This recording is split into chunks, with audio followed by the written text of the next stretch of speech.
Salutations tout le monde, Dr Joey Dispenza ici. La connaissance est le précurseur de l'expérience. Et plus nous avons de connaissances, plus nous sommes préparés pour un nouvel événement de notre vie. Et si nous pouvons attribuer plus de sens à ce que nous faisons, nous gagnons toujours plus de valeur. Donc je veux commencer par parler de la façon dont la plupart des gens vivent leur vie.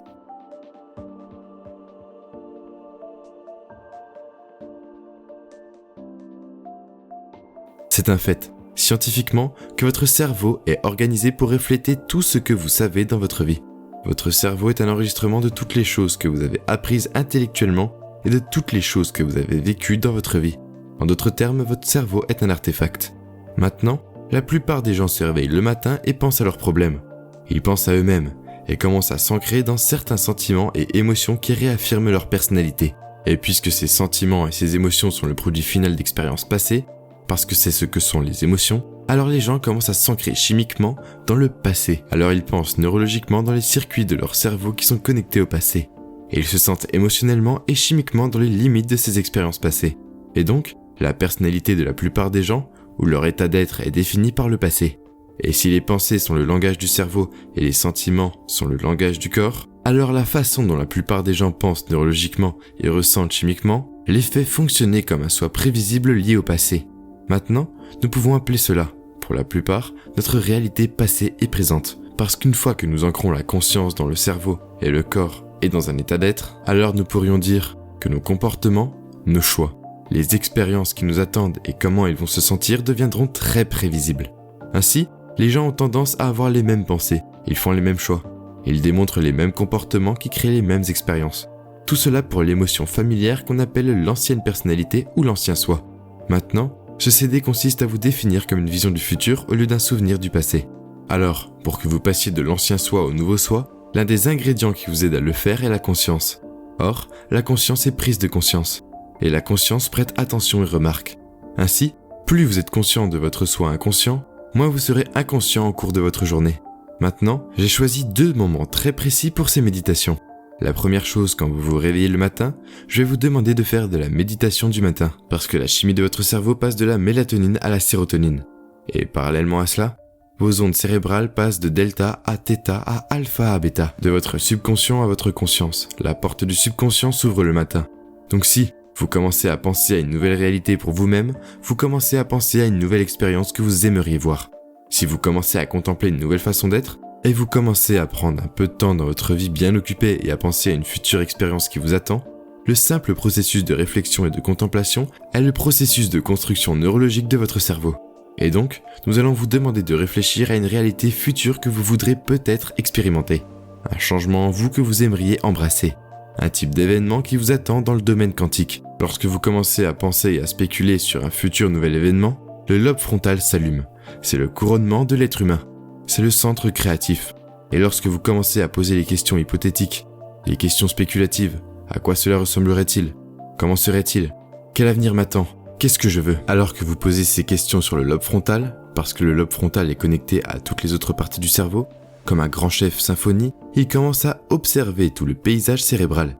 Et il commence à sélectionner les différents réseaux de neurones qui sont connectés aux choses que vous avez apprises intellectuellement, et les choses que vous avez vécues comme un événement dans votre vie. Comme un lobe frontal commence à appeler tous ces différents circuits, il commence à les assembler de manière transparente pour créer un nouveau niveau d'esprit. Et alors que vous commencez à vous rappeler ce futur événement, il viendra un moment où vous aurez une vision ou un symbole ou une image dans votre esprit. Et nous appellerions cela une intention.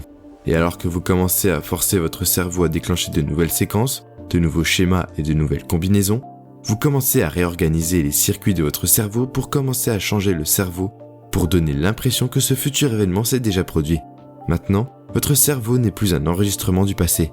Maintenant, en fait, c'est une carte du futur. Au fur et à mesure que vous commencez à être défini par cette vision du futur, vous vous dirigez vers une réalité présente et future. Mais ce n'est pas la fin, parce que pour que vous puissiez passer à un nouvel état d'être, vous devez commencer à vivre l'événement émotionnel. En d'autres termes, permettez à la pensée de devenir l'expérience dans votre esprit. Et si la pensée devient l'expérience dans votre esprit, le produit final de cette expérience s'appelle un sentiment ou une émotion. Ou bien je vais vous demander d'enseigner émotionnellement à votre corps comment ce futur événement va se sentir avant qu'il ne se produise. Et lorsque vous commencez à combiner cette intention claire avec une émotion élevée de gratitude, de joie ou d'inspiration, un sentiment illimité, se sentir habilité. Votre corps, en tant qu'esprit inconscient, commence à croire et à accepter qu'il vit dans cette réalité future dans le moment présent. Et vous commencez à activer et à signaler de nouveaux gènes, de nouvelles façons afin que votre corps vive maintenant dans le futur au lieu du passé. Ainsi, à mesure que le corps se déplace vers un nouveau futur, une réalité présente, votre biologie commence à changer parce que vous êtes maintenant dans un nouvel état d'être. Une fois que vous serez dans ce nouvel état d'être, je vais vous demander de réfléchir aux choix que vous allez faire, de revoir les comportements dont vous allez faire preuve durant cette journée. Un jour, une vie. Quelle expérience vous attend et comment elle se sentirait? Et lorsque vous commencez à répéter mentalement à quoi ressemblera ce futur jour, le programme matériel dans votre cerveau, par répétition, les cellules nerveuses qui se déclenchent ensemble sans fil commencent à se transformer en un logiciel. En d'autres termes, vous êtes capable de reproduire ce niveau d'esprit de plus en plus facilement chaque jour. Je vais aussi vous demander, à partir de cet état d'être élevé, de vous rappeler qui vous ne voulez plus être. Prendre conscience des choix que vous n'allez pas faire ce jour-là.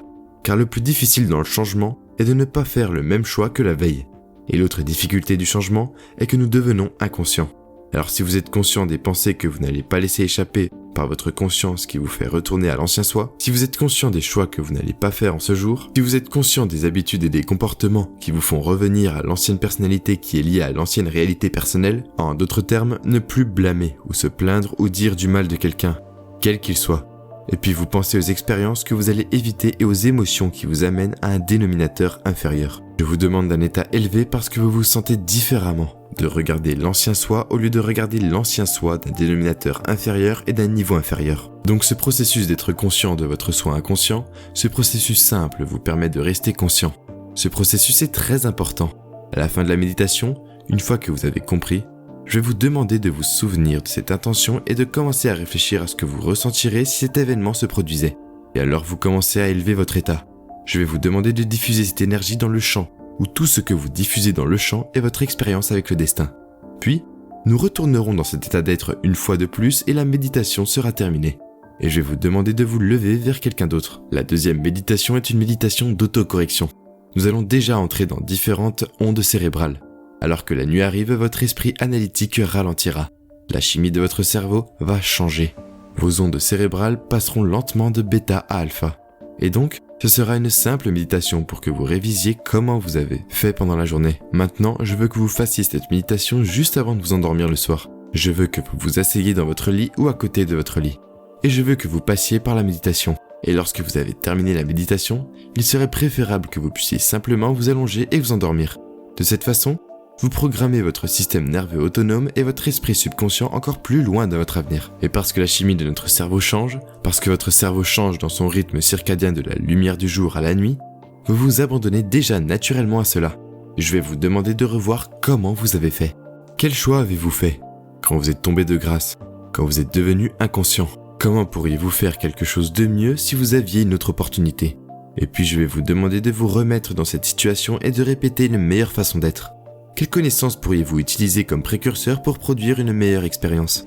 Quelles connaissances pourriez-vous appliquer à cet événement afin de commencer à changer un résultat? Et au fur et à mesure que vous commencez à répéter une meilleure façon d'être, vous commencez à activer et à amorcer davantage le cerveau et à l'affiner dans le futur au lieu du passé. C'est ainsi que nous nous corrigeons.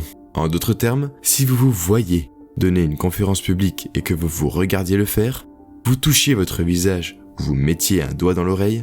Si vous observez cela, je vous garantis que la prochaine fois que vous prendrez la parole en public, vous affinerez vos comportements. Ainsi, ce processus consistant à passer de l'ancien soi au nouveau soi et à observer comment on a fait, nous permet ensuite de nous corriger et de commencer à réorganiser l'esprit dans le futur au lieu du passé. Et puis je vous demanderai de réfléchir à ce que vous ressentiriez si vous pouviez l'accomplir d'une meilleure façon. De plus, pendant cette méditation du soir, où vous observez comment vous avez fait pendant la journée, je veux que vous vous reconnaissiez les bons choix que vous avez faits, les meilleurs comportements que vous avez démontrés, les nouvelles expériences que vous avez créées, les pensées que vous aimez de vous-même et de ce que vous ressentiez. Et donc, prenez un moment pendant cette méditation pour célébrer les changements que vous avez apportés. Et cela devrait commencer à devenir le fondement de votre futur soi. Et puis, je vais vous demander de confier tout le processus à un esprit plus grand et de permettre à votre système nerveux autonome de commencer à programmer votre cerveau et votre corps vers un nouveau destin pendant que vous vous endormez. Et le cerveau consolidera neurologiquement ses circuits afin que votre cerveau installe maintenant davantage le matériel dans le futur. Et les produits chimiques qui sont libérés commencent à signaler épigénétiquement de nouveaux gènes de nouvelles manières qui permettent à votre corps d'être conditionné dans une nouvelle biologie. Le processus est simple et c'est un excellent moyen pour vous de passer de l'ancien soi au nouveau soi. J'ai donc choisi ces moments avec l'intention que vous ayez la porte ouverte, afin que vous puissiez commencer à programmer votre esprit subconscient pour qu'il travaille pour vous plutôt que contre vous. Un dimanche matin, alors qu'elle était sous la douche, son mari a dit au revoir à ses 2 enfants, lui a crié quelque chose. Et pendant qu'elle était sous la douche, il est allé dans le plus haut édifice d'Amsterdam et il a sauté de l'édifice et s'est suicidé. Maintenant, c'est un événement stressant. Et quand elle a appris la nouvelle, elle a ressenti toutes les émotions que les gens ressentent à cause de quelque chose de choquant et traumatisant comme ça. Elle souffrait. Elle avait du ressentiment. Elle était coupable. Elle était confuse. Elle était en colère. Elle est passée par toutes les gammes des émotions. Et toutes ces émotions d'ailleurs sont dérivées des hormones du stress. Elle a donc un événement dans sa vie. Cela la change biologiquement. Elle ne sait pas comment contrôler sa réaction émotionnelle. Cela se transforme en une humeur, une longue réaction émotionnelle. Si vous continuez à revoir cet événement dans votre esprit, vous commencez à produire la même chimie dans votre cerveau et votre corps que si l'événement se produisait. Donc, son corps est conditionné au passé parce qu'elle revit l'expérience 50 à 100 fois par jour. Et son corps commence à croire qu'il vit la même expérience du passé encore et encore. Cela passe finalement d'une humeur à un tempérament. Et maintenant, les gens lui demandent dans sa vie « Pourquoi es-tu si triste ?» Elle raconte l'histoire et elle dit essentiellement « Je suis comme ça à cause de cet événement qui m'est arrivé il y a 4 mois. » Donc si nous continuons ainsi pendant de longues périodes et que ces émotions orientent nos pensées, nous ne pouvons pas penser plus que ce que nous ressentons. Nos sentiments sont devenus le moyen de penser. Nous pensons au passé. Et maintenant, nous sommes coincés dans notre biologie. Alors un jour, elle se réveille. Et elle est complètement paralysée de la taille aux pieds. Elle ne peut pas sortir du lit. Alors ils l'ont emmenée à l'hôpital. Ils font des IRM, ils font tous les tests. Ils ne trouvent rien de significatif avec elle. Alors ils lui ont juste diagnostiqué une névrite. Et donc maintenant, elle est clouée au lit. Elle ne peut littéralement pas sortir du lit. Alors maintenant, elle ne peut pas travailler. Elle ne peut pas s'occuper de ses enfants. Sa mère doit emménager avec elle et elle n'a pas d'argent parce qu'elle ne travaille pas. Et son niveau de stress augmente. Alors maintenant, la condition s'aggrave à mesure que son niveau de stress augmente. Ce sont les mêmes produits chimiques du stress qui déséquilibrent le cerveau et le corps, signalant les mauvais gènes de la mauvaise manière. Et encore quelques mois plus tard, elle développe ces énormes ulcérations dans toutes les muqueuses de son corps. Dans sa bouche, dans sa gorge, son ventre, sa vessie, son vagin, son anus. Elle a ces énormes ulcères. Maintenant, elle ne peut pas manger. Et si elle ne peut pas manger, elle déséquilibre encore plus son corps. Et ça fait mal. Alors maintenant, elle est dans une spirale descendante. Et puis elle commence enfin à remarquer que ses symptômes s'aggravent. Et elle va chez le médecin et il lui diagnostique un cancer de l'œsophage. Maintenant, au moment où elle reçoit le diagnostic de cancer de l'œsophage, maintenant, elle devient encore plus stressée. Et elle a peur maintenant. Elle se rend compte que ses enfants pourraient ne pas avoir de mère. Et donc elle est venue à l'un de nos ateliers. Et je m'en souviens précisément parce qu'elle est venue avec des béquilles, un fauteuil roulant et un déambulateur. Elle s'est assise sur le côté gauche de la salle et c'était un cours d'introduction. Et elle a compris qu'elle pouvait le changer intellectuellement. Elle avait un très gros défi devant elle. Et elle a réalisé à quel point elle était dans son passé. Elle avait une vision de son avenir comme si elle ne visualisait rien. Elle vient d'avoir une vision très claire. Et elle avait très hâte de rentrer chez elle. Et elle a fait sa méditation tous les jours. Maintenant, elle comprenait qu'elle devait réguler positivement de nouveaux gènes et réguler négativement les gènes liés à sa maladie et chaque jour, elle devait combattre ces gènes. Maintenant, la première chose que je veux dire, c'est que je suis certain qu'il y a eu des jours où elle n'avait pas envie de faire sa méditation. Et elle les a faites quand même. Elle l'a fait quand même. Il y avait des jours où elle avait énormément de doutes, où elle ne pensait pas que c'était possible. Mais elle faisait ses méditations tous les jours. Et comme elle a commencé à faire ses méditations tous les jours, elle a commencé à remarquer des changements significatifs dans sa santé. Eh bien, elle est montée sur scène devant le public et elle a dit « Je viens de voir mon médecin la semaine dernière. Je n'ai aucune preuve de cancer de l'œsophage. Je n'ai aucune ulcération dans aucune des membranes muqueuses de mon corps, à l'exception d'une petite cicatrice au fond de la gorge. Je n'ai aucune paralysie, aucun engourdissement, aucune perte de fonction motrice. Et j'ai un nouveau mari. Et j'ai dit « Nouvelle personnalité. » Nouvelle réalité personnelle. La maladie existe dans l'ancienne personnalité. Vous êtes littéralement quelqu'un d'autre.